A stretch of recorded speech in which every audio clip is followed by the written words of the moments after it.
We had been running through the frozen wasteland for 8 days without stopping, crossing ice fields, treacherous passes, and blizzards that swallowed the horizon whole. I had promised Melody that I would take her back to her territory, no matter the price I had to pay or the dangers we faced along the way. She trusted me and I could not fail her. When I got her to safety, I would return for my mother, even if it meant facing the Alpha King's entire winter army alone. I had to do it before he discovered the truth. Before his fury consumed everything I loved. It didn't take long. A guard from the ice citadel noticed the prisoner was missing. He climbed the frozen steps to the cage tower. He found the broken chains, the empty cell, claw marks on the stone. He ran down. He took his horse. He galloped through the snow to the capital. He informed the Alpha King. The king went mad with rage. The scar on his face, the one Melody had given him, turned crimson with his fury. He ordered 2 things. One group would go to my village for my mother. They would use her as bait.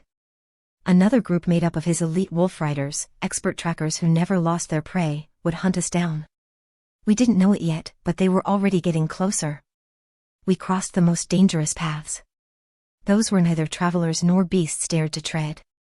Forgotten routes, desolate, where the wind howled like the breath of something ancient and hungry.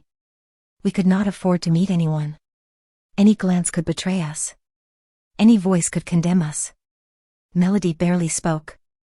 She only raised her hand and pointed in a single direction with a determination that allowed no doubt. North, her amber eyes said. Always north. 5 days to the Fong Pass, she said. A crossing where the air is so thin that men die before reaching the summit. Only my people can survive it. We had 1 more week. We ate what we hunted. We rested only when necessary. Every night the same thought gnawed at me. Soon the Alpha King will discover everything. The king's soldiers arrived in my village on the 3rd day. They asked for me. The villagers knew nothing. Only that I had accepted a job guarding a caravan through the mountains, well-paid work. They found my mother's house. They went in. She was alone, frail, recovering from winter fever. She offered no resistance. They wrapped her in furs. They put her on a sled. They took her to the capital. The Alpha King saw her. An old woman, weak from sickness. Perfect. They chained her in the palace courtyard. They would wait for the right moment to use her. The wolf riders left the capital immediately, the best in the kingdom. They had hunted deserters across tundra, rebels through avalanche zones. No one escaped them. They arrived at the ice citadel. They inspected the broken cage. They found tracks, 2 sets, one human with boots, another different, larger, with clawed paw prints instead of feet. They followed the trail. Ashes from extinguished fires, hunting remains, claw marks on trees. Each sign brought them closer. They did not speak. They did not rest any more than necessary. They were machines and we were their prey. That night we sheltered in an ice cave. I lit a fire. The blizzard was raging outside. She approached the flames in silence. Her amber eyes reflected the firelight, watching me. I couldn't wait any longer to ask her. I had to know where she came from. How many of her people existed? Why did no one know anything about them? My head was going to explode. Who are you? I asked. She was silent for a moment, and then she spoke. My people walked this land long before humans. We were the first guardians of the mountains, of the winter peaks. We built sanctuaries of carved stone. We knew no fear nor greed. But when the humans arrived, everything changed. They multiplied. They feared us. They hunted us. They called us demons. They destroyed our sanctuaries. They drove us from the lowlands. So we hid. We disappeared. We found a valley among the highest mountains where the mist never lifts and the paths vanish in snow. A place protected by the land itself. There we built our last refuge, a territory that humans will never find. Why did you leave? I asked. One of our elders fell gravely ill. Only one herb could save her. The frost lily. It grows on the southern slopes of these mountains, below the snow line. It was my duty. I am a warrior, a protector of my pack. I went out to find it. But there was a man. an obsessed hunter from the southern kingdoms. He spent years studying ancient texts about hidden civilizations. He researched all the legends of races that existed before humans. His obsession led him to these peaks. And for years he tracked through extreme conditions in the borderline zones that a human can barely survive. He found signs. He waited. Patiently. He knew that one day someone from my people would cross that line. I made a mistake. I needed that herb. I crossed into human territory and he was waiting. He had studied all the ancient texts about us. He knew our weakness, a poison extracted from nightshade that grows in the warmer valleys. He shot me with a poison dart. I fell. He dragged me before the Alpha King like a trophy. The king was fascinated. He has dozens of concubines from every territory he's conquered. But he had never seen anyone like me. He chained me in a tower chamber. He kept me constantly sedated with the hunter's poison. He tried to claim me. Her claws extended barely a centimeter. I rejected him. I fought him. I slashed his face. She touched her own cheek, mirroring where she'd struck. I left a scar he can never hide. Furious, he sent me to the ice citadel, to the cage tower. They tortured me in the cold. They wanted me to reveal how to find my people's sanctuary. I never spoke. They will follow us, she said. The king does not forgive, and now he knows we exist. I looked at her. As soon as I get you to safety, I will go back for my mother. She nodded. She said nothing more. We talked until dawn. We were delayed. Too long. The first light of dawn crept into the mouth of the cave. I got up. I went out. The frozen forest was silent. Too silent. Then I saw their silhouettes among the snow-covered trees. They found us. The Alpha King's wolf riders. Melody moved behind me in a defensive stance, claws extended. One of them raised something, a long tube. He brought it to his lips. I shouted, "Melody, look out." A flash of spotted fur and movement. Melody was no longer behind me. She was behind one of the trackers. A sound of tearing flesh. The man fell into the snow, red spreading beneath him. The other tracker backed away and raised his hands. He smiled, his breath forming clouds in the frozen air. "Dennis," he said. His voice was cold as the ice around us. "We have a message from the Alpha King. Your mother is chained in the palace courtyard, alive for now. Hand over the leopard beast or we will hang her in the square before the entire kingdom." The tracker disappeared among the trees, his wolf loping beside him. "I have to go," I said. "Now." Melody grabbed my arm. "It's suicide. You'll arrive at the palace alone. They'll kill you before you even reach the gates. I don't care. She's my mother. And you will die and so will she." Her voice was firm, cutting through my panic. "Listen to me. We are close to my territory. My pack leader will help us. We have warriors the best who can infiltrate the palace. Rescue your mother. But I need to get home first. We don't have time." I shouted desperately. "You will make it in time. I promise you. But you have to trust me." I looked into her eyes. I saw the determination, the certainty, the warrior's resolve. "All right," I said. "Let's go." We ran north toward her territory. We crossed the Fong Pass. The air was so thin I could barely breathe, my lungs burning with cold. Melody carried me on her back across the most treacherous sections. I drifted in and out of consciousness. I woke up on the other side. A hidden valley lay before me. Vertical stone walls rose on both sides, carved with ancient patterns. Structures built into the living rock towers and bridges, walkways and watchtowers. The sanctuary hidden among the mountains, shrouded in mist. "Welcome to my home," Melody said. 2 sentries appeared from the white fog. Leopard warriors, wearing leather armor reinforced with bone, carrying spears. They surrounded us, eyes fixed on me with suspicion and weapons ready. Then they saw Melody. "Pack leader Melody," they said, immediately lowering their spears, shock and relief in their voices. "We thought you were lost." She gestured toward me. "This human freed me. He is under my protection. But the sentries still looked at me with distrust, their spotted tails twitching with unease. We entered. The settlement was immense. Carved into the valley walls themselves. Stone structures that seemed to grow organically from the mountain. Bridges spanning the gorge like frozen webs. Hundreds of them moving through the streets, leopard warriors, elders, young ones, all living a hidden civilization that the world had forgotten. Melody led me through the main path.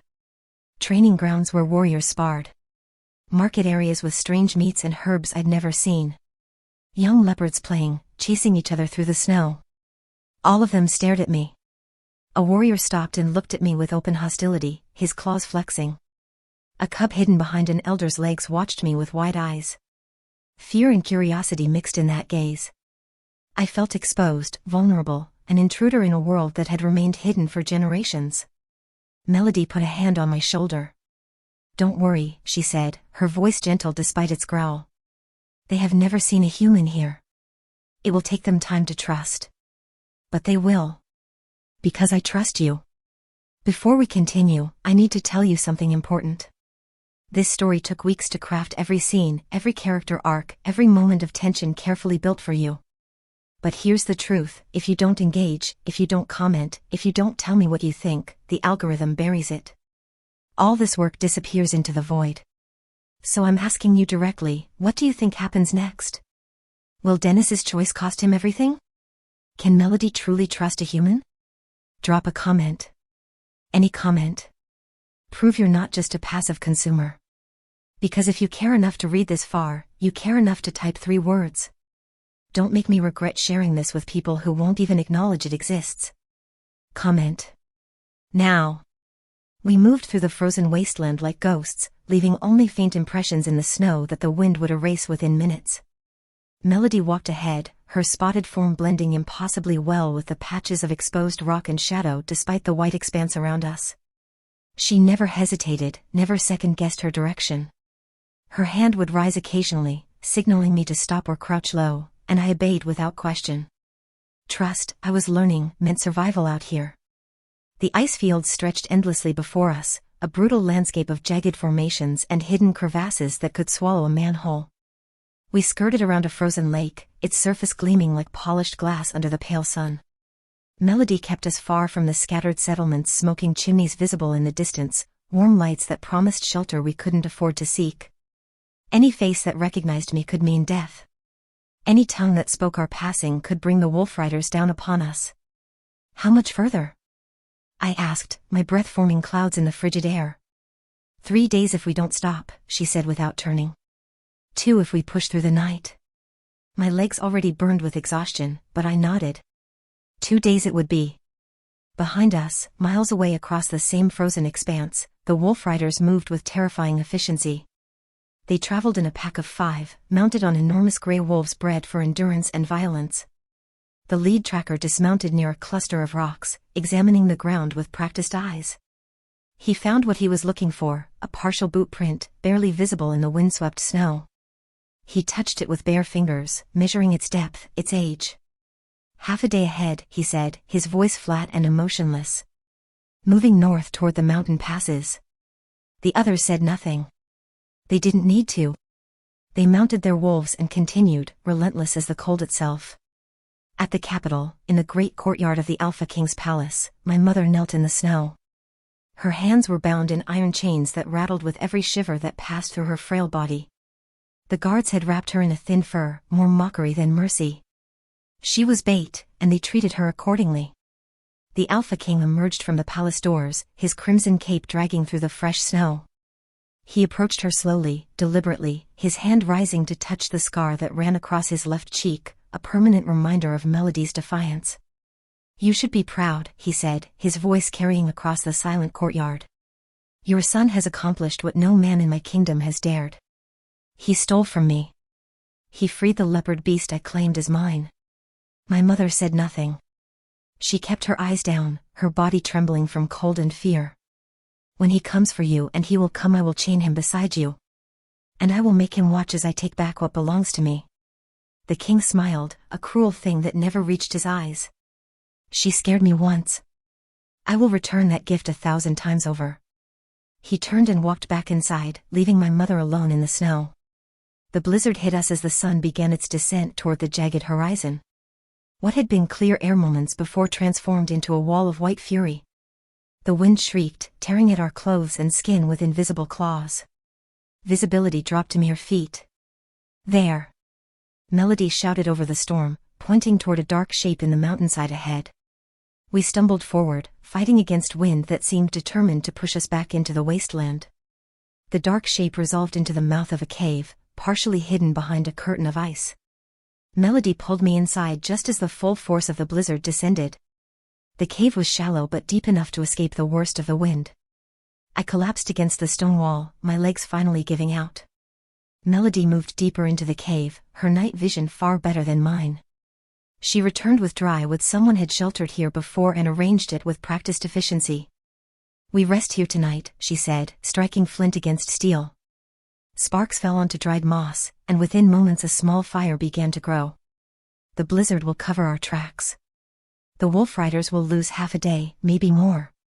I wanted to feel relief, but all I could think about was my mother, alone in chains, waiting in the snow for a rescue that might never come. The fire crackled and grew, pushing back the darkness and cold. Outside, the blizzard raged with mindless fury. Melody sat across from me, her amber eyes reflecting the flames. We were alive. We were ahead of our pursuers. But the hunt was far from over, and somewhere behind us, the wolf riders were already planning how to close the distance we'd gained. The storm would end. And when it did, they would come for us again. The fire burned low between us, casting dancing shadows on the cave walls. Outside, the blizzard had weakened to a steady howl, no longer the screaming demon it had been hours before. Melody sat cross-legged, her tail curled around her body for warmth, her spotted fur catching the firelight in patches of gold and shadow. I couldn't hold back any longer. The questions that had been building since I first saw her in that cage, since I'd broken those chains and fled with her into the frozen wastes, they demanded answers. "Tell me about your people," I said. "Tell me who you really are." She was silent for a long moment, her amber eyes fixed on the flames. When she finally spoke, her voice carried the weight of centuries. "My people walked these mountains long before humans carved their first settlements into the valleys.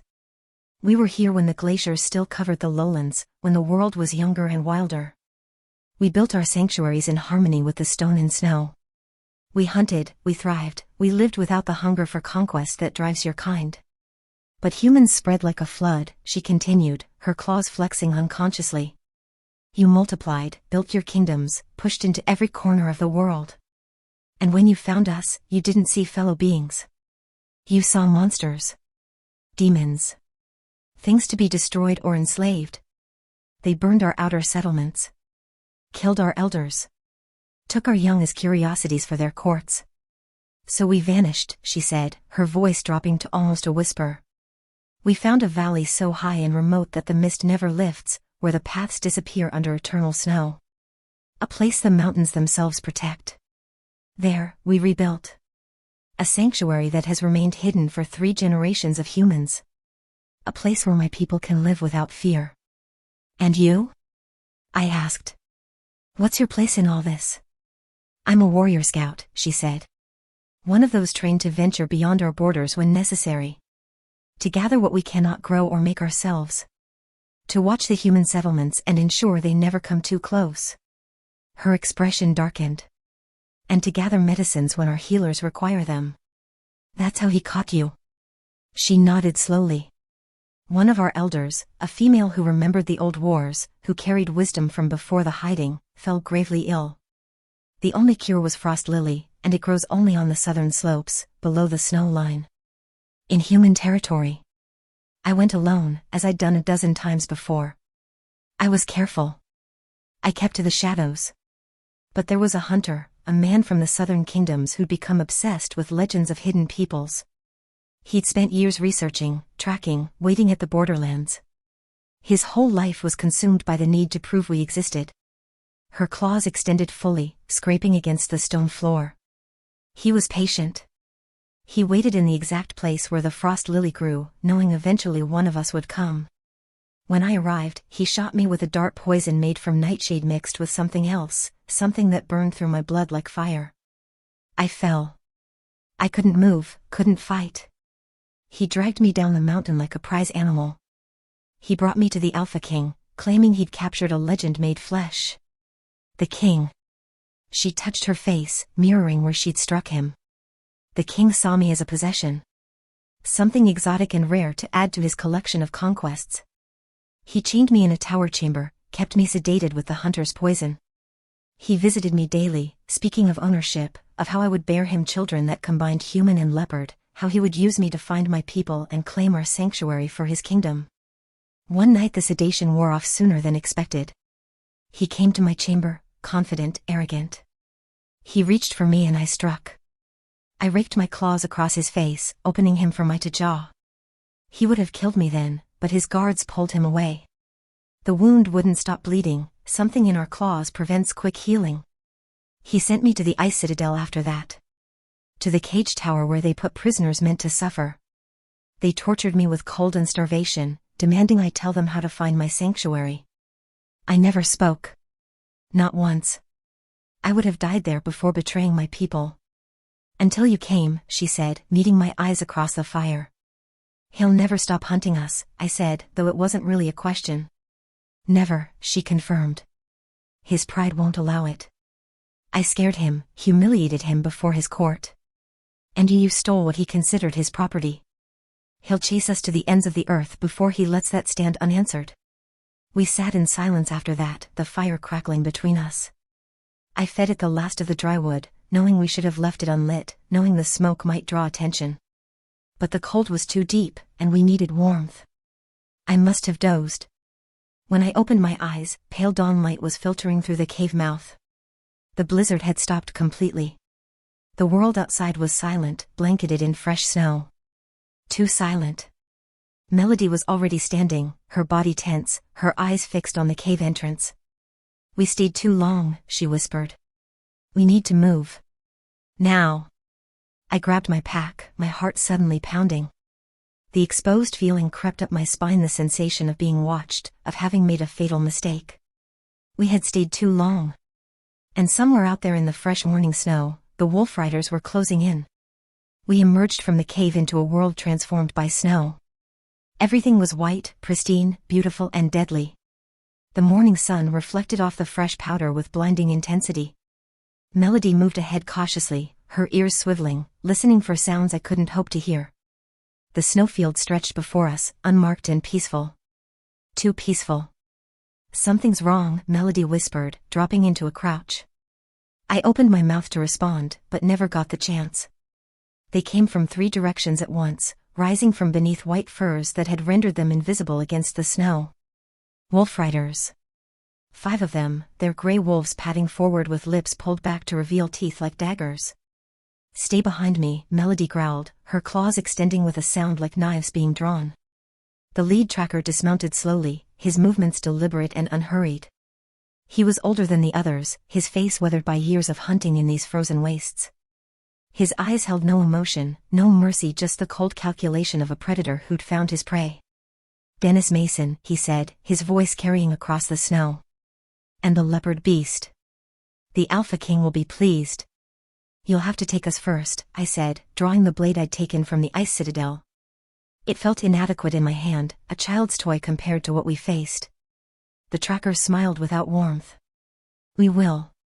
They moved as one, the wolves lunging forward with trained precision. Melody exploded into motion, faster than anything human had a right to be. She went low, sliding under the first wolf's snapping jaws, her claws raking across its throat in a spray of crimson. The beast collapsed mid-leap, dead before it hit the snow. The second rider swung a sword down at her. She caught the blade between her claws, twisted, and the steel shattered. Her other hand shot forward, striking the man's chest with enough force to cave it inward. He fell without a sound. But there were 3 more, and they'd seen what she could do. They spread out, circling, forcing her to divide her attention. One raised a long tube to his lips, the same kind I'd seen before, the poison dart gun. Melody, the dart. I shouted. She spun, but another rider was already on her, his wolf's jaws clamping onto her arm. She roared in pain and fury, slamming her free hand into the wolf's skull. Bone cracked. The animal released her and staggered back. The dart shooter fired. Melody twisted, impossibly fast, and the dart whistled past her ear. But the movement left her open.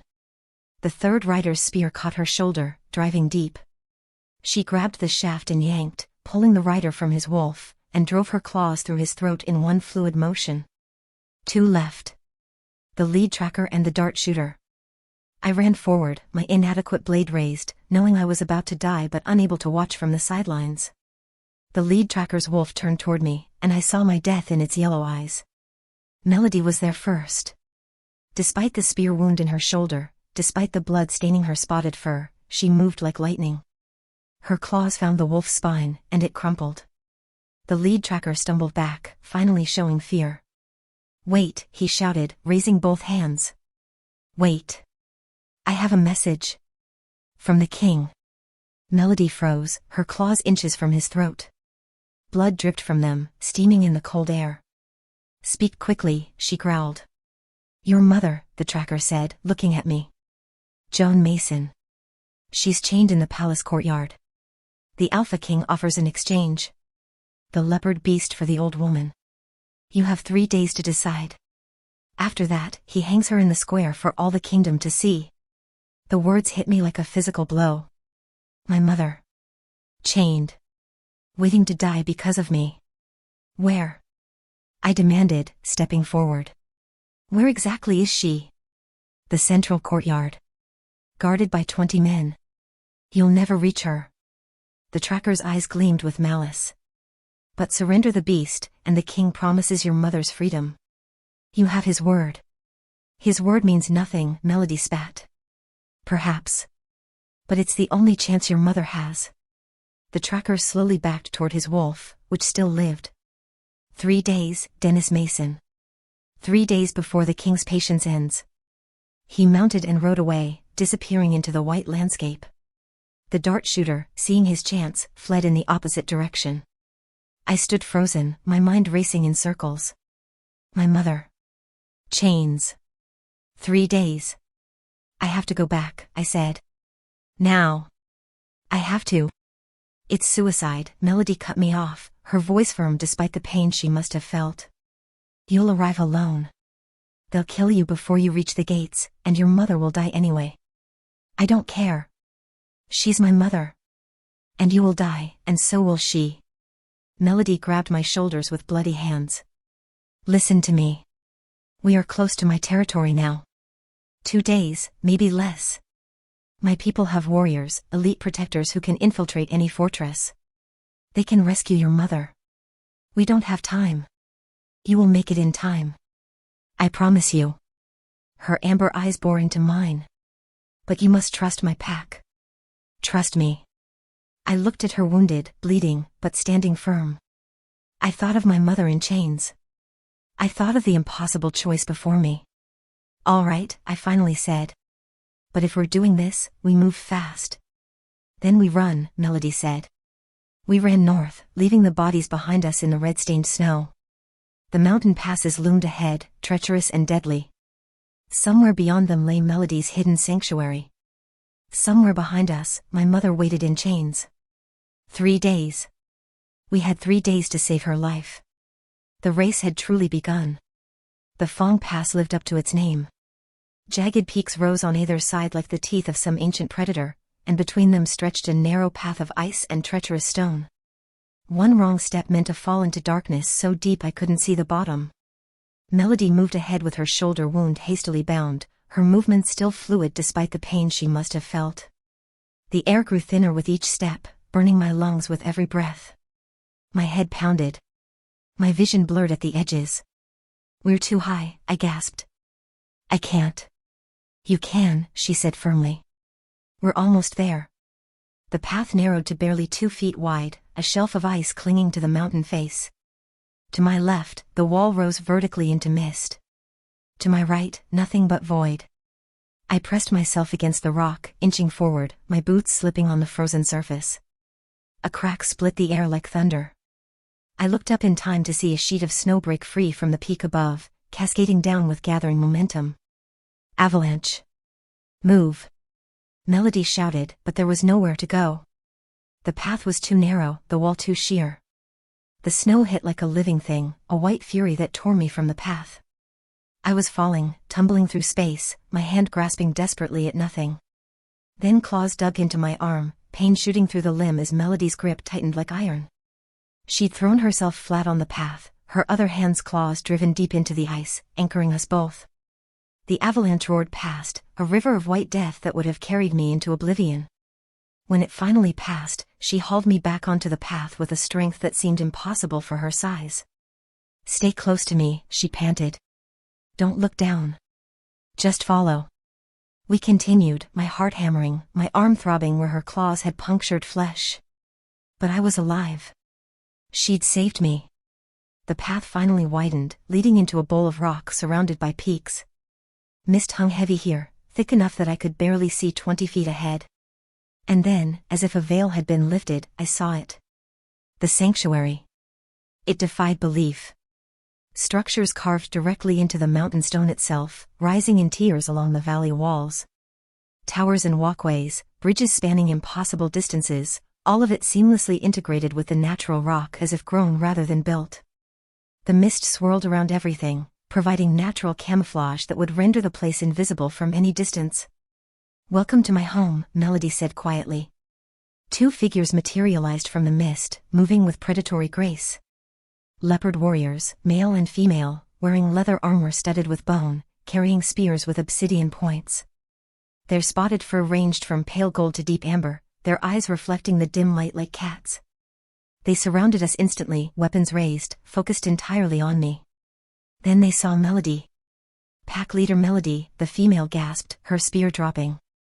"The ancestors have returned you to us." "Pack leader. Not warrior scout. Pack leader.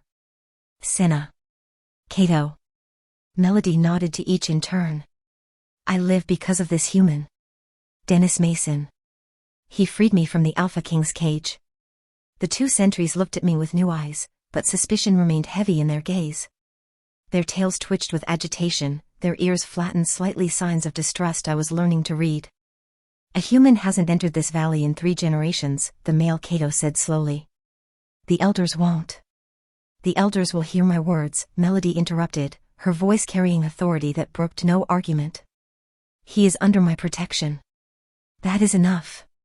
They bowed their heads in deference but kept their distance from me as we walked into the settlement proper. The path opened into a wide avenue carved into the valley floor, and the full scope of the hidden sanctuary revealed itself. Hundreds of them moved through the streets, leopard people of all ages. Warriors drilling in training grounds, their movements a deadly dance of claw and blade. Artisans working leather and bone at open workshops. Cubs chasing each other between buildings, their playful growls echoing off stone. Elders watching from elevated platforms, their aged faces marked with scars and wisdom. Every single one of them stopped to stare at me. A young warrior, his spotted fur still showing the rosettes of youth, stepped into our path. His lips pulled back from his fangs, a low growl rumbling in his chest. "A human. Here. In our sanctuary." His claws extended. "Pack leader, you bring the enemy to our home?" "I bring the one who saved my life," Melody replied, her voice steady but her own claws flexing in warning. "Challenge me if you doubt my judgment, Rask." The young warrior hesitated, then stepped aside, but his hostile gaze never left me. We continued through the settlement. A mother pulled her cubs behind her as we passed, fear and protectiveness in her eyes. An elder standing on a balcony spat on the ground, the insult clear even without words. Whispers followed us, growing louder, a tide of suspicion and anger. "They hate me," I said quietly. "They fear you," Melody corrected. "Your kind drove us to hiding. Killed our ancestors. Burned our old sanctuaries. They see you and remember stories passed down through generations, stories of human cruelty and violence." She placed a hand on my shoulder, and I felt some of the stares shift, and saw some of the hostility temper slightly. "But they also see that I trust you. And I am their pack leader. That means something." We climbed a series of steps carved into the valley wall, arriving at the largest structure, a hall built into the mountain itself, its entrance framed by carved pillars depicting leopards in various poses of power and grace. "Our pack leader, the first among elders, is inside," Melody said. "He will hear our story. He will understand what's at stake. She looked at me, her amber eyes serious. Your mother will survive this, Dennis. But you must trust my pack. We have warriors who can move through human territory like ghosts, who can infiltrate any fortress. We will save her. Before the 3 days are up? Yes, she said with certainty. I promise you. We entered the hall together, me an outsider in a hidden world, her leader returned from captivity. Behind us, I felt the eyes of an entire civilization watching, judging, wondering if I was salvation or threat. The answer to that question, I realized, would determine whether my mother lived or died. The hall stretched deep into the mountain, lit by braziers that burned with a blue-white flame I didn't recognize. At the far end, seated on a throne carved from a single piece of black stone, was the pack leader, the first among elders. He was massive, even seated. His spotted fur had faded to silver at the muzzle and temples, and scars crisscrossed his arms and chest, marks of a lifetime of battle. His amber eyes, sharp despite his age, locked onto Melody the moment we entered. For a heartbeat, neither moved. Then the elder rose, his movements surprisingly fluid, and descended from the throne. Melody, he said, his voice deep as thunder. My daughter. Daughter. Melody ran to him, and they embraced with a fierceness that spoke of grief transformed to joy. His massive arms wrapped around her, and I saw his shoulders shake, and heard the catch in his breathing. When they finally pulled apart, tears streaked his furred face. I thought you were lost to us, he said, touching her wounded shoulder gently. When you didn't return, when the snow moons passed and still no word. I thought the humans had taken you from me as they took your mother. They tried, father, Melody said. But this human Dennis Mason freed me. He broke my chains when he could have left me to die. The pack leader's eyes shifted to me, and I felt the weight of his gaze like physical pressure. He approached slowly, studying me with an intensity that made me want to step back. But I held my ground. Why? He asked simply. Because it was right, I said. Because she didn't deserve to be caged like an animal. Because I stopped, realizing the truth of my next words even as I spoke them. Because no one deserves what the Alpha King does to those he considers his property. The elder nodded slowly. You have my gratitude, human. My daughter's life is worth more to me than all the gold in your kingdom's vaults. What do you need? Name it, and if it's within my power, it's yours. My mother, I said, the words tumbling out desperately. The Alpha King has her chained in his palace courtyard. He's using her as bait, as leverage. If I don't surrender Melody to him in 3 days, he'll hang my mother in the square. I need help. I need warriors, the pack leader finished, his voice hardening to steel. You need warriors who can infiltrate a human fortress and extract a prisoner. He turned to Melody. The Alpha King. The one who held you?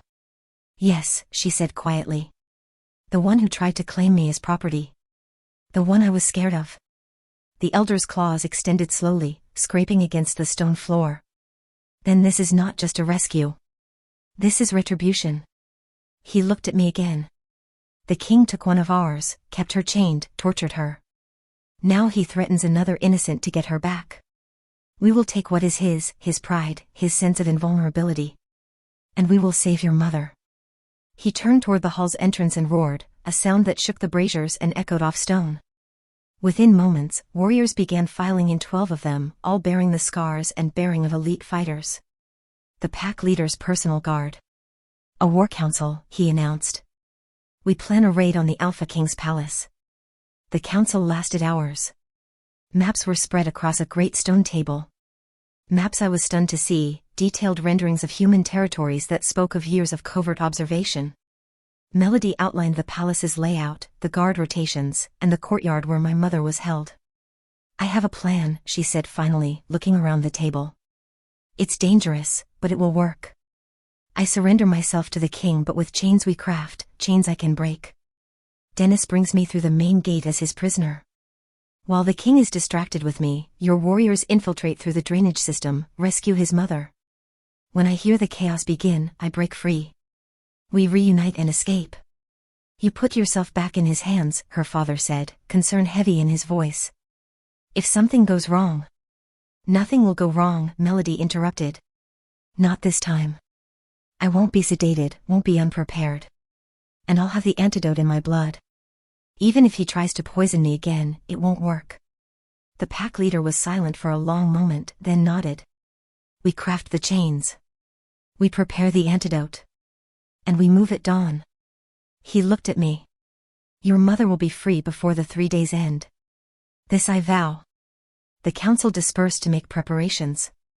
Smiths were summoned to forge chains that would appear solid but could be shattered with enough force.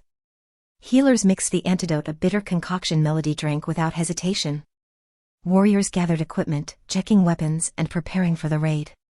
Night fell over the sanctuary.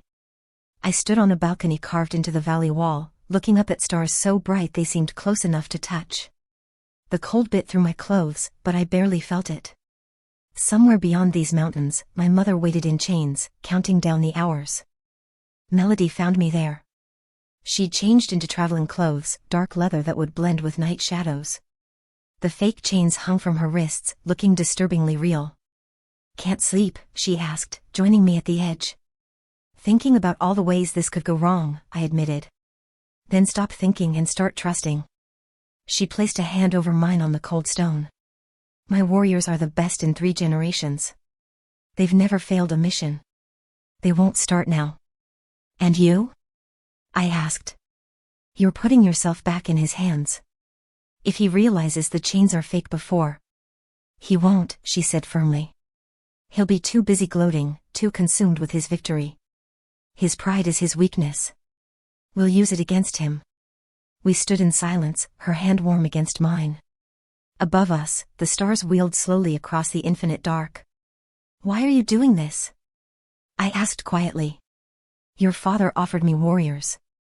You don't have to put yourself at risk again. Yes, I do, she said, meeting my eyes. Because you risked everything for me when you had no reason to. Because your mother is suffering because of me. And because, she paused, seeming to choose her words carefully. Because I trust you, Dennis Mason. And trust is something my people do not give lightly. Dawn came too quickly. We gathered in the valley, Melody and I, and 6 elite warriors chosen by her father. They were a terrifying sight, armed with obsidian blades and wearing dark armor that seemed to absorb light. The pack leader embraced his daughter one final time. Come home, he said simply. I will, she promised. We departed, moving swiftly through the passes, heading back toward the Alpha King's territory. Toward the palace where my mother waited. Toward a confrontation that would end in either salvation or slaughter. The chains on Melody's wrists clinked softly as we ran. Fake chains. Breakable chains. I prayed they would be enough. We pushed through the mountain passes at a brutal pace, stopping only when absolutely necessary. The leopard warriors moved like shadows, never tiring, their endurance far beyond anything human. They carried me across the most treacherous sections, their strength making light work of terrain that would have killed me.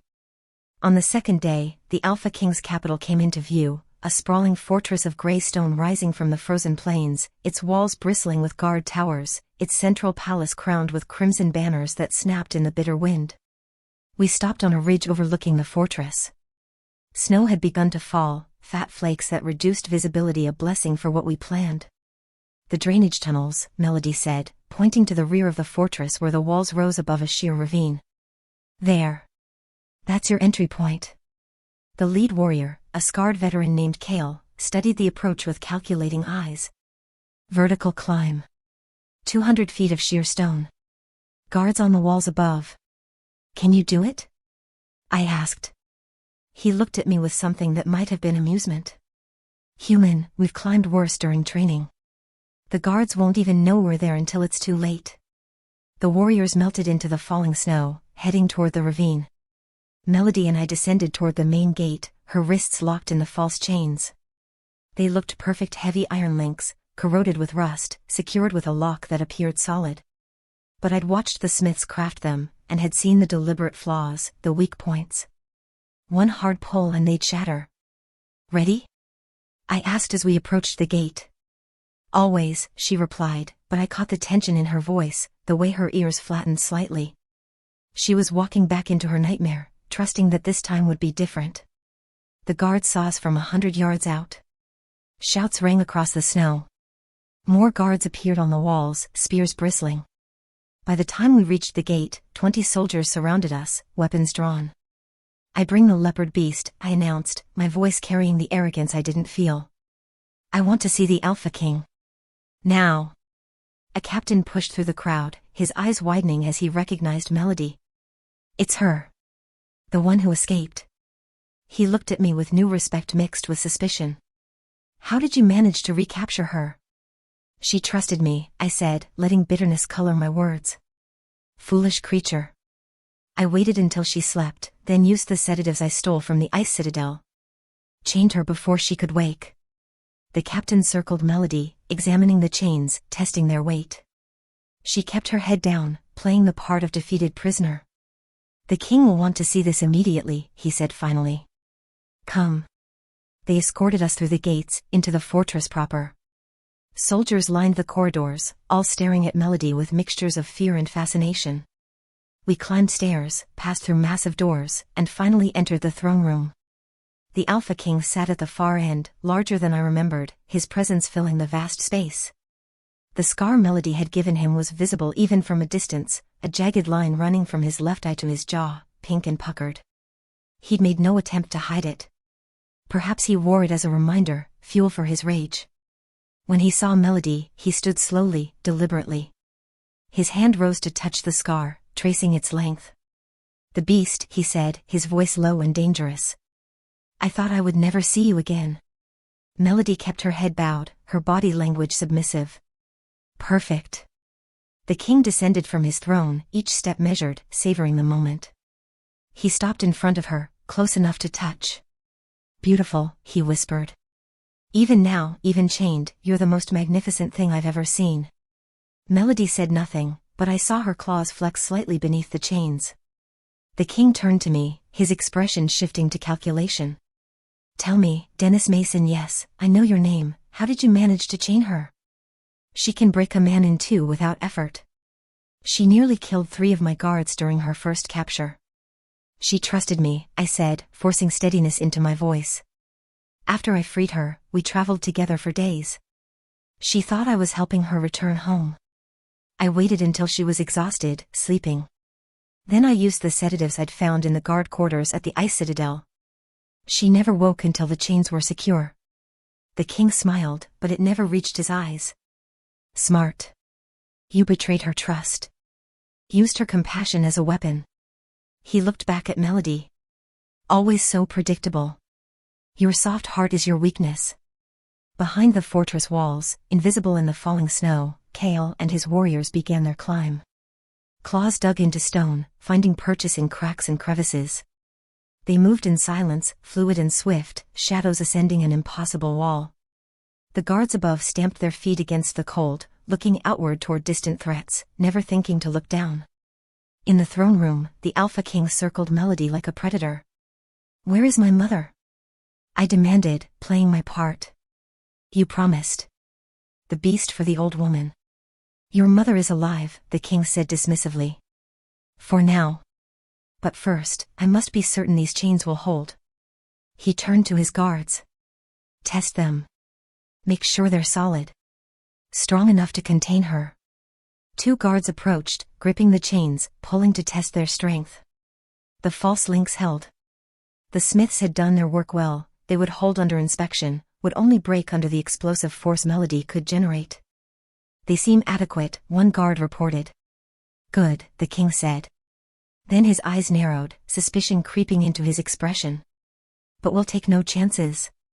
Prepare the poison darts. The ones with the nightshade extract. If she shows any sign of breaking free, we sedate her immediately." My heart was hammered. The antidote was supposed to protect her, but what if it wasn't enough? What if the dose was too strong? "Is that necessary?" I asked, trying to sound merely curious rather than panicked. "With this one?" The king touched his scar again. "Every precaution is necessary. She fooled me once with her apparent docility. Never again." 4 guards appeared carrying long tubes, the dart guns. They positioned themselves at the corners of the room, weapons aimed at Melody's exposed neck and back. Outside, Kale's team reached the drainage tunnel. They slipped inside, moving through darkness that was no barrier to their night vision. the tunnel opened into a passageway. Guards stood at intervals, unaware of the predators moving through shadows behind them.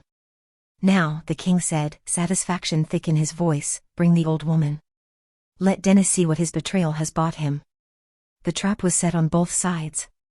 The king had his prize in chains, guarded by poisoned darts. We had warriors in his fortress, moving like ghosts toward my mother's location. The next few minutes would determine if we all walked out alive, or if this rescue attempt would end in slaughter. I met Melody's eyes across the throne room. She gave the slightest nod. Trust the plan. Trust the warriors. Trust each other. The endgame had begun. Deep in the dungeons, Kale and his warriors moved through shadows like smoke given form. Guards fell silently, one after another, their throats opened before they could cry out. The leopard warriors left no witnesses, no warnings. They found the cells at the corridor's end. Most were empty, iron cages holding only darkness and despair. But in the last cell, huddled against the stone wall, was an old woman wrapped in threadbare furs. Her hands were bound in chains, her face gaunt from cold and fear. "Joan Mason?" Kale whispered through the bars. She raised her head slowly, confusion and terror in her eyes. "Who?" "Your son sent us. We're here to take you home." One of the warriors worked the lock with a thin blade, the mechanism clicking open in seconds. They entered, and Kale knelt beside her. "Can you walk?" I don't know." Her legs trembled as she tried to stand. Days in the cold had weakened her. "Then we carry you." Kale lifted her easily, securing her against his back with rope. "Hold tight. And stay silent." They moved back through the corridors, retracing their path. Behind them, the bodies of guards lay cooling in spreading pools of crimson. In the throne room, the Alpha King smiled as two guards dragged my mother through the doors. She looked so small, so fragile, her face pale and drawn. When she saw me, hope and confusion warred in her expression. "Dennis," she whispered. "It's all right, Mother," I said, the words feeling like they lie in my mouth. Nothing about this was all right. The king gestured grandly. "There. Your mother. Alive, as promised. Now, Dennis Mason, you fulfilled your end of the bargain. The beast is mine once more, and your mother is free too." A bell began to ring. Then another. Alarm bells, their urgent clanging echoing through the fortress. A guard burst through the doors, his face pale with panic. "Your Majesty! Intruders in the dungeons! The prisoner, the old woman, she's gone. Guards are dead. We're under attack." The king's head snapped toward me, realization dawning in his eyes. "You," he snarled. "This was a trap. You brought." Melody moved. Her arms tensed, muscles coiling beneath spotted fur. The false chains held for one heartbeat, two then shattered with a sound like breaking bells. Shards of metal flew across the throne room. The dart shooters fired. For darts whistled through the air, but Melody was already moving, faster than human eyes could track. The darts passed through empty space where she'd been standing. She was on the king before he could draw his sword. Her claws flashed, opening his right cheek from eye to jaw, a mirror image of the scar he already bore. He screamed, blood pouring between his fingers as he clutched his face. "Now we match," Melody growled. Guards rushed forward, but I was already moving, grabbing my mother and pulling her toward the windows. Melody cut through the guards like they were paper, her claws and speed making their armor meaningless. "The windows," she shouted. "Now!" We ran toward the great windows overlooking the courtyard. Snow and wind held beyond the glass. I grabbed a fallen spear and hurled it at the nearest window. The glass exploded outward in a shower of crystalline shards. Melody scooped up both me and my mother and leaped. We fell through snow and darkness, hit a sloped roof below, rolled and slid and crashed into a snowbank that broke our fall. Above, the king's roar of rage echoed across the fortress. "Find them. Kill them. Mobilize every legion. Every soldier. I want that hidden sanctuary found and burned to ash. I want every one of those beasts dead. Do you hear me? Dead." Kale and his warriors emerged from the shadows, my mother secured safely on Kale's back. We ran together through the blizzard, through the chaos of soldiers rushing to respond to alarms they didn't understand. The snow covered our tracks as fast as we made them. By the time we reached the city walls, we were ghosts, invisible in white fury. We didn't stop running until the fortress was miles behind us, until the screams and alarm bells faded into the wind's howl. My mother wept against my shoulder, alive, free, safe. For now. He'll come, Melody said, binding the king's blood from her claws into the snow. He'll bring his entire army. Let him, Cale replied grimly. Let him bring 10,000 soldiers. The mountains will break them. He was right, but he was also wrong about the number. The Alpha King mobilized 15,000 men. Every soldier in his kingdom, every weapon in his armory, every siege engine that could be dragged through snow. The army marched 3 days later, a tide of steel and fury stretching across the frozen plains. At their head rode the king himself, both sides of his face now scarred, his eyes burning with a hatred that had consumed any remnant of sanity. Find that hidden valley, he commanded his scouts.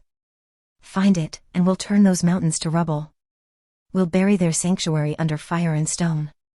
Not one of them will survive. The massive winter army reached the mountain passes on the 3rd day of their march. 15,000 men, exhausted but driven by their king's rage. Siege towers and catapults were dragged into position, aimed at peaks they couldn't see, searching for an enemy they'd never encountered. There, a scout shouted, pointing toward a mist-shrouded valley. Movement. Something carved into the stone. Fire, the king roared. Destroy that mountain. The catapults launched. Balls of pitch and flame arced through the air, trailing smoke, crashing into the mountainside. Explosions bloomed like deadly flowers. Snow vaporized. The stone cracked and blackened. The bombardment continued, relentlessly, dozens of shots raining destruction on the hidden sanctuary. Inside the valley, the pack leader stood in the Hall of Elders, surrounded by the oldest of his people. 12 ancients, their fur white with age, their eyes holding memories of wars fought before humans built their first kingdoms. It is time, the pack leader said simply. The elders formed a circle. They began to chant, words in a language older than any human tongue, words that resonated with the stone itself. Their eyes began to glow, amber light intensifying until it seemed their skulls were filled with fire. Dennis and Melody stood at the hall's entrance, watching. What are they doing? Dennis whispered. Waking the mountains, Melody replied, her voice filled with awe. Calling on the ancient pact our ancestors made with the peaks themselves. The mountains protected us when we hid. Now we ask them to protect us once more. Outside, on the black stone peaks surrounding the valley, veins of red light began to appear. They spread like cracks, like lightning frozen in rock, pulsing with each word the elders chanted. The mountains trembled. Snow began to shift. The Alpha King looked up, his blood-covered face twisted in confusion. What? A roar split the air, deeper than thunder, ancient as the world itself. The mountains were waking. The snow on the highest peaks began to move, slowly at first, then faster, gathering mass and momentum. Avalanches triggered on every surrounding peak simultaneously, all of them flowing toward one target, the valley floor where the army stood. Retreat, the king screamed, terror finally breaking through his rage. Run. Flee now. Too late. The avalanche hit like the fist of a god. 15,000 men, siege engines, war machines, all of it swallowed in seconds. The snow was too massive, too fast, too overwhelming. Soldiers disappeared beneath white death, their screams cut short. The king's crimson banner vanished under 1,000 tons of snow and ice. The Alpha King himself, mounted on his war horse, tried to outrun the avalanche. But winter bowed to no king, and the mountains recognized no crown. The snow took him last, burying him deep, freezing him in a tomb that would last until the world itself ended. When the thunder finally ceased, when the snow settled and silence returned, nothing remained but white landscape stretching unbroken across the valley floor. 15,000 men. Gone. As if they had never existed. In the sanctuary, the elders collapsed, exhausted by the power they'd channeled. The pack leader caught one as she fell, ancient and frail, her eyes dimming back to normal. It is done, she whispered. The mountains have spoken. Let no army threaten us again. Victory howls began, first one, then another, then hundreds, echoing through the sanctuary and across the peaks. The sound carried for miles, a declaration that the leopard people still lived, still endured, and would never again hide in fear. Dennis stood with Melody on a balcony, looking out at the buried battlefield. Somewhere beneath all that snow lay the king who'd chained his mother, who'd tried to possess Melody, who'd thought conquest and cruelty made him powerful. He thought he ruled Winter, Melody said softly. But Winter bowed to no king. The Alpha King's army marched for 3 days without rest, driven by their ruler's consuming rage. 15,000 soldiers, cavalry units, siege towers dragged by teams of oxen, catapults loaded onto massive sledges, all of it moving through the frozen landscape like a serpent of steel and fury. The king rode at the front, both sides of his face now bearing matching scars, his eyes fixed on the distant peaks where his scouts had traced the Leopard Woman's path. Men collapsed from exhaustion and were left behind. Horses died in their traces and were replaced. Nothing mattered except reaching that hidden sanctuary, finding those creatures who had humiliated him, and reducing their home to ash and rubble. On the 3rd day, they reached the outer mountain passes. The scouts ranged ahead, searching for signs, for pathways, for any indication of where the hidden valley might be. The mist was thick here, clinging to the peaks like a living thing, obscuring vision and distorting sound. There. One scout pointed toward a valley shrouded in white fog. Through gaps in the mist, he thought he saw structures, carvings in stone, the impossible architecture of a civilization that shouldn't exist. The Alpha King didn't hesitate. Position the siege engines. Aim for the valley. We'll smoke them out with fire and stone. The catapults were dragged into position on the slopes, their arms cranked back with groaning effort. Crews loaded them with pitch-soaked projectiles, wrapping them in oil-soaked cloth, setting them ablaze. The king raised his hand, held it high for a moment that stretched like eternity, then dropped it. Fire. The catapults released with thunderous cracks. Dozens of flaming projectiles arced through the air, trailing smoke and sparks, disappearing into the mist. Seconds later, explosions bloomed in the distance. Orange flames against white snow, black smoke rising, the sound of stone cracking under intense heat. Again, the king roared. Keep firing. Don't stop until that entire valley is burning. The bombardment continued, relentless, a rain of fire and destruction falling on the hidden sanctuary. Each impact shook the ground, sending up plumes of smoke and steam.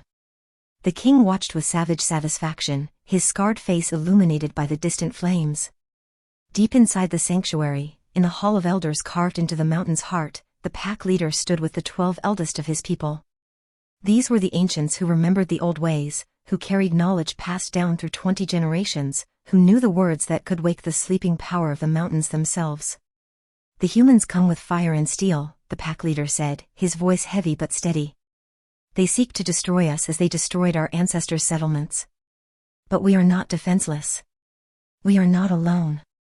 The mountains remember the pact our forebears made. It is time to call them to our aid.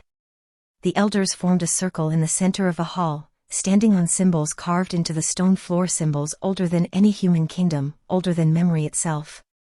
They joined hands, their aged claws interlocking, and began to chant. The words were in the old tongue, the language spoken before humans walked these lands. Each syllable resonated with power, vibrating through the stone, carried by echoes that seemed to reach deep into the mountain's bones. The chant built slowly, voices rising and falling in harmonies that hurt to hear, beautiful and terrible at once. Dennis and Melody stood at the hall's entrance, watching in awe and fear. What are they doing? Dennis whispered, though he thought he already knew. They're calling the mountains, Melody replied, her voice filled with reverence. Asking them to remember the ancient pact. When my ancestors fled here, hunted and desperate, they made an offering to the peaks, our eternal guardianship in exchange for their protection. The mountains accepted. They sheltered us, hid us, kept us safe. Now we call on them to honor that pact once more. The elders' eyes began to change. The amber glow intensified, growing brighter with each verse of the chant, until their eyes blazed like twin suns in each skull. Light spilled from their mouths as they sang, illuminating the hall with an otherworldly radiance. Outside, on the black stone peaks surrounding the valley, something stirred. Red veins appeared in the rock, glowing like molten metal beneath the surface.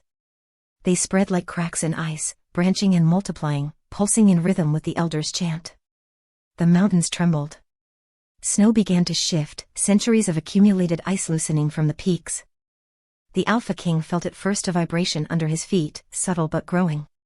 He looked up at the surrounding mountains, saw the red veins of light spreading across their faces, and saw the snow beginning to move. "What is that?" one of his generals whispered, fear creeping into his voice.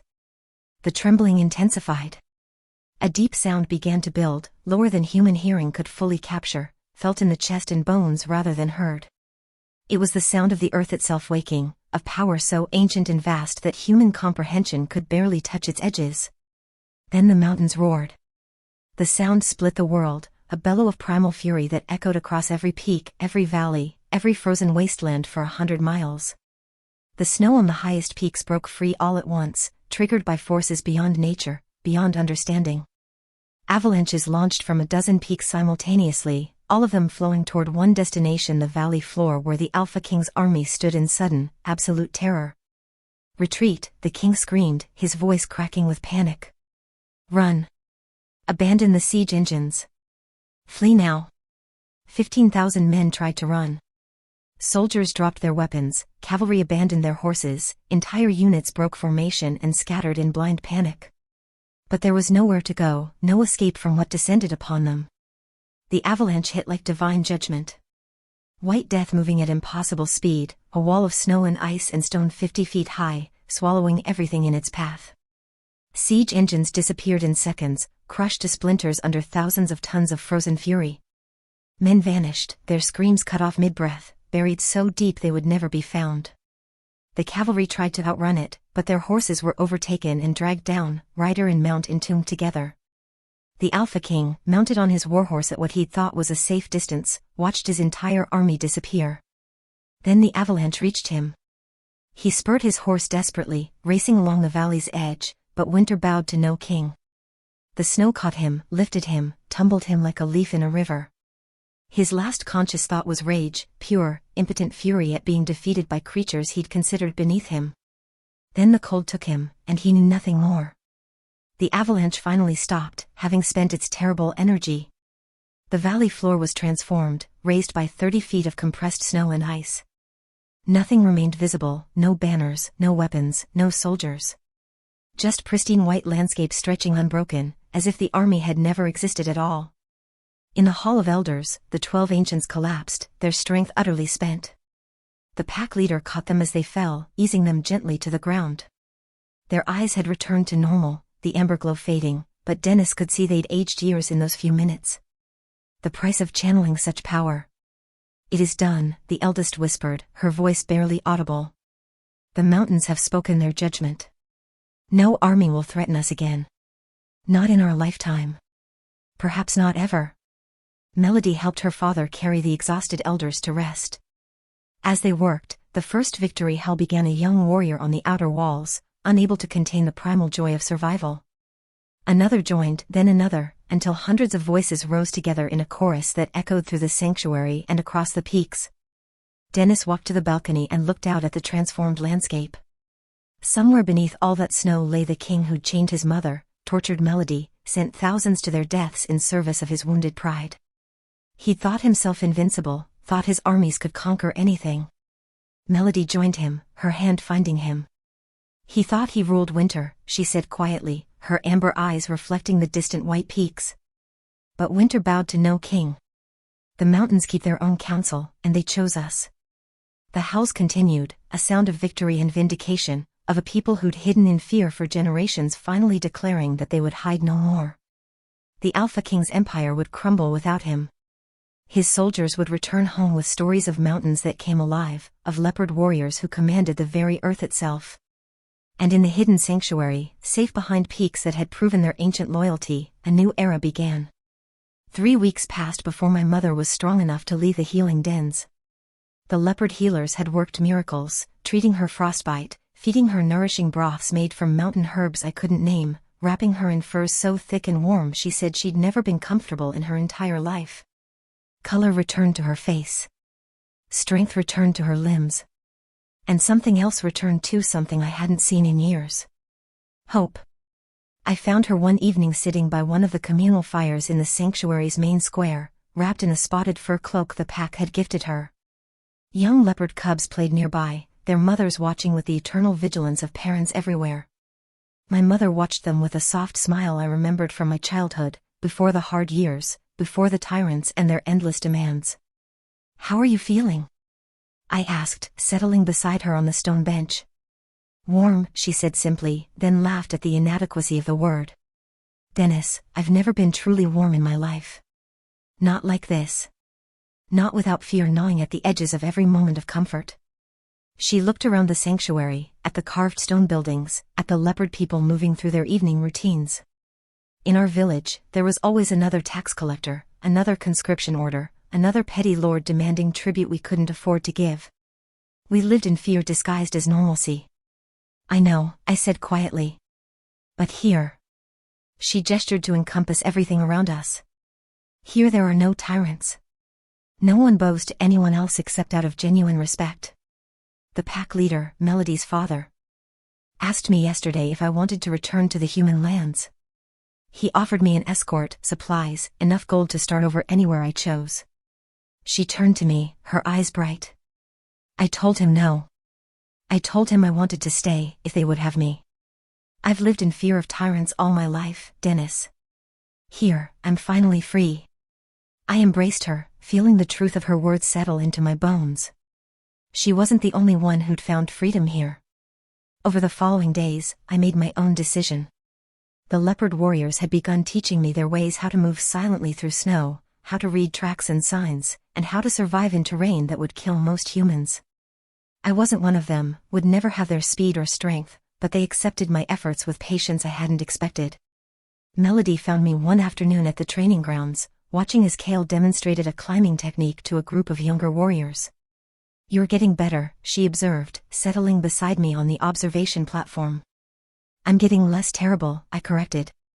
"There's a difference." She laughed, the sound still unfamiliar enough to make my heart skip. In all our time together, the escape, the rescue, the battle, I'd rarely heard her truly laugh. "Kale says you have potential. From him, that's high praise." "I can't leave," I said abruptly, the words spilling out before I'd fully formed the thought. "I can't leave this place. Can't leave your people." I met her amber eyes. "Can't leave you." She was quiet for a long moment, her tail swishing slowly behind her, a sign of thoughtfulness I'd learned to recognize. "You would give up the human world? Your own people? What did they ever give me except fear and servitude?" I asked. "Here, I have a purpose. I have." I struggled for the right words. "I belong. Something I've never felt before. And I have you, if you'll have me." Her hand found mine, her claws carefully retracted, her palm warm against my skin. "I will have you, Dennis Mason. If you're certain this is what you want." I've never been more certain of anything. That evening, we climbed to one of the highest lookout points in the sanctuary, a platform carved into the cliff face that overlooked the valley and the mountains beyond. The sun was setting, painting the snow-covered peaks in shades of amber and gold. In the distance, barely visible, was the valley floor where the Alpha King's army lay buried. The snow had settled, smoothed by wind, hiding any evidence that 15,000 men had died there. "Do you ever regret it?"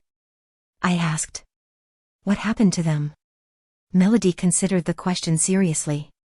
"I regret that it was necessary. I regret that the Alpha King's pride and cruelty led so many to their deaths. But I don't regret that we survived, that my people are safe, that your mother is free." She looked at me. "Do you?" "No," I said truthfully. "He made his choices. They led him here." We stood in silence as the sun dropped behind the peaks, the temperature plummeting with its departure. But I barely felt the cold.